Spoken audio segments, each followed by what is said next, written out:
Sizda umumiy holsizlik, soch to'kilishi, tirnoqlar sinishi, turganda bosh aylanish bezovta qilyaptimi? Buni ko'pchilik ayollar charchoq deb biladi.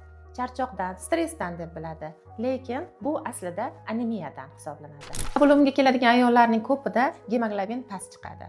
Buning sababi ko'pincha tug'ruq paytida, tug'ruqdan keyingi qon ketishlar bo'lishi mumkin. Homiladorlik davridagi anemiya hisoblanadi.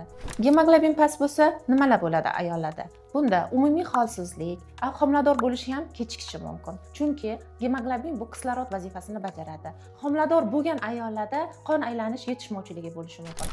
Gemoglobin ko'tarishda faqatgina ratsional ovqatlanish emas, unga qo'shimcha dori-darmonlar bilan ham davolashimiz zarur. Men vitaminlarga boy ovqatlar yeyish tavsiya qilaman va vitaminlar qabul qilishni tavsiya qilaman va vitaminlarga boy, o'zida foliyaviy kislota saqlagan gemolaktoferni tavsiya qilaman ayollarga. Gemolaktofer foydalanganimda ko'pgina bemorlarimda ijobiy natijalar olganman.